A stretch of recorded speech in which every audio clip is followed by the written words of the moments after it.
त्रिकोण अपनी तीसरी भुजा से अपने आकार को पूरा करता है। इस त्रिकोण को विभिन्न धर्मों में पूजनीय चिन्ह भी माना जाता है।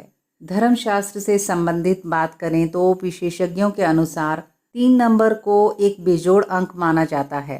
कहा जाता है कि यह अंक बेजोड़ होते हुए भी खुद में 2 और 1 को समाहित करता है, इसलिए इसे अन्य अंकों से शुभ माना जाता है।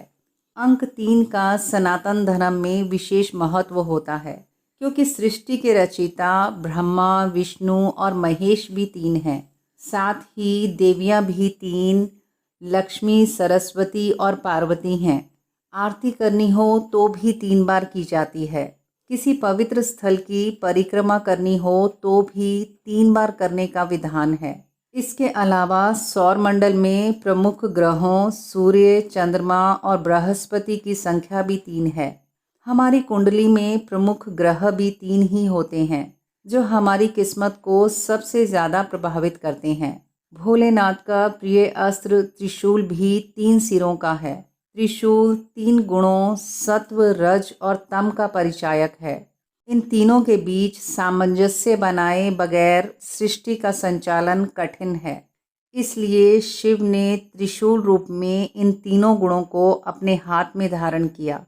भगवान शिव के त्रिशूल के बारे में कहा जाता है कि यह त्रिदेवों यानी कि ब्रह्मा, विष्णु और महेश का सूचक है। इसे रचना, पालक और विनाश के रूप में देखा जाता है। इसे भूत, वर्तमान और भविष्य के साथ धरती, स्वर्ग और पाताल का सूचक भी माना जाता है। यह दैहिक, दैविक और भौतिक 3 सुख त्रिताप के रूप में भी जाना जाता है। भोलेनाथ की दोनों आँखों के बीच में तीसरा नेत्र है, जो उनके कुपित होने पर ही खुलता है। इसके खुलने पर पृथ्वी के पापियों का नाश हो जाता है। यही नेत्र अंतर्दृष्टि और ज्ञान का प्रतीक भी है। इसी से शिव ने काम दहन किया था। यही नहीं, भोलेनाथ को अत्यंत प्रिय बेलपत्र की पत्तियां भी 3 ही होती हैं। बेलपत्र में 3 पत्ते जो एक साथ होते हैं, उन्हें त्रिदेव का स्वरूप मानते हैं। लोक भी 3 यानी कि पाताल लोक या अधोलोक, भूलोक या मध्यलोक और स्वर्गलोक या उच्च लोक हैं।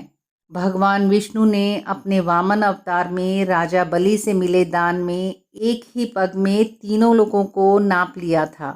टैरो कार्ड में भी 3 को शुभ माना जाता है। 3 तारीख को जन्मे या फिर ऐसी किसी तारीख पर जन्मे लोग जिनका योग 3 आता हो, वह बहुत ही खुश मिजाज, मूडी और हेल्पिंग नेचर के होते हैं। पूजा पाठ में पहने जाने वाली कुश की उत्पत्ति को लेकर मान्यता है कि जब सीता जी पृथ्वी में समाई थीं, तो श्री राम जी ने दौड़कर उन्हें रोकने का प्रयास किया था, लेकिन उनके हाथ में केवल सीता जी के केश ही आ पाए। यह केश ही कुशा के रूप में परिणित हो गई। इसलिए पूजा पाठ में बाएं हाथ में 3 कुशा से निर्मित पवित्री धारण की जाती है। यही सब वजह है कि सनातन धर्म में 3 का अपना ही एक विशेष महत्व है। तो दोस्तों, कैसा लगा आज का यह ब्लॉग? कमेंट सेक्शन में कमेंट करके अवश्य बताइएगा।